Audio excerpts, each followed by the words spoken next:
Hola, hoy vamos a meternos de lleno en un tema médico bastante particular, la enfermedad trofoblástica gestacional, o ETG para abreviar. Suena complicado, ¿verdad? Pero la idea es justo la contraria. Vamos a desglosarlo para que se entienda bien. Se trata de un grupo de condiciones poco comunes que tienen que ver con el embarazo, y el objetivo es aclarar qué son y cómo se manejan, basándonos en la información clave. Para entender todo este asunto nos vamos a guiar por 5 puntos. Primero, ¿qué es exactamente esta enfermedad? Después, veremos su forma más común, el llamado embarazo molar. Luego, los síntomas, o sea, las señales de alerta. También, cómo se llega al diagnóstico y por último, el tratamiento. Así que, arranquemos. Bueno, para entender esto hay que ir al principio de todo. Pensemos en el inicio de un embarazo. Todo comienza con el tejido que, en teoría, debería formar la placenta. Es ahí, en ese sistema de soporte vital tan complejo donde a veces, las cosas toman un camino inesperado.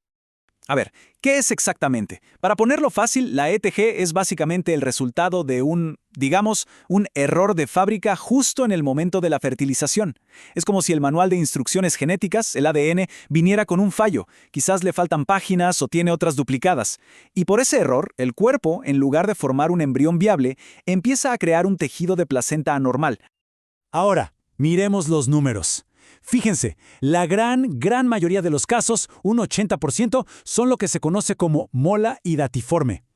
El otro 20% son formas que pueden complicarse y volverse malignas.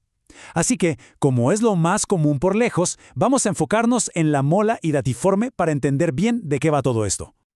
Ok, hablemos entonces de la mola hidatiforme, o como se le dice más a menudo, embarazo molar. Y ojo, que aunque es la categoría principal, no hay un solo tipo.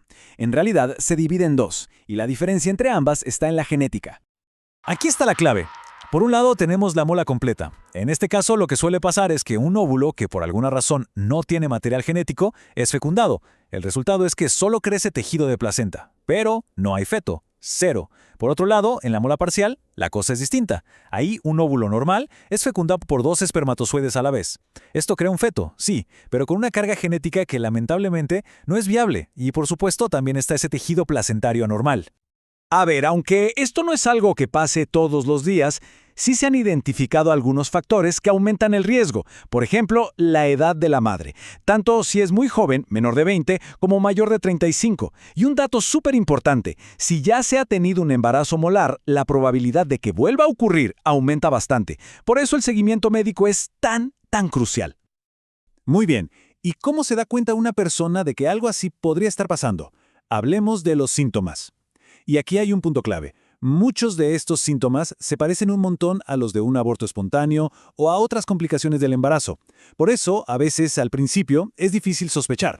¿Cuáles son esas señales de alerta? Bueno, pueden incluir sangrado vaginal, dolor en la pelvis. Además, las náuseas y vómitos suelen ser, muchísimo más fuertes que en un embarazo normal.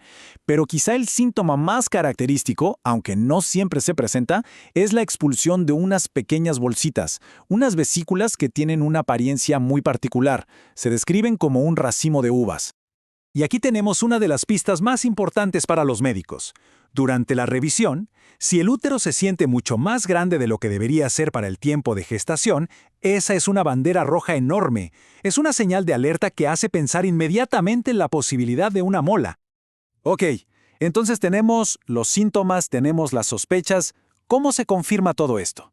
El proceso para llegar a un diagnóstico seguro es bastante metódico y se basa sobre todo en 2 pruebas fundamentales.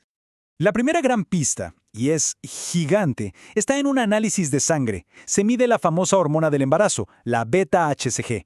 Y para que nos hagamos una idea, en un embarazo normal los niveles suben, claro, pueden llegar a miles, pero en un embarazo molar, este tejido anormal produce la hormona a lo loco, sin control. Los niveles se disparan a cifras astronómicas. Ver un valor por encima de 100,000 no es una sospecha, es prácticamente una sirena de ambulancia sonando. Entonces el camino es bastante claro, ¿no?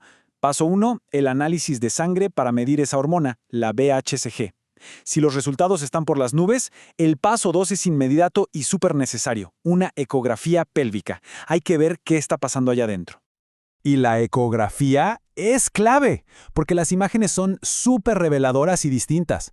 En la mola completa, en la pantalla no se ve feto, no se ve líquido amniótico, lo que se ve es una masa con una imagen muy característica, que a veces se describe como una tormenta de nieve. En cambio, en la mola parcial, puede que sí se vea un feto y algo de líquido, pero la placenta se ve toda rara, como llena de quistes. Bien, una vez que todas las pruebas apuntan a un embarazo molar, hay que actuar. El siguiente paso es el tratamiento.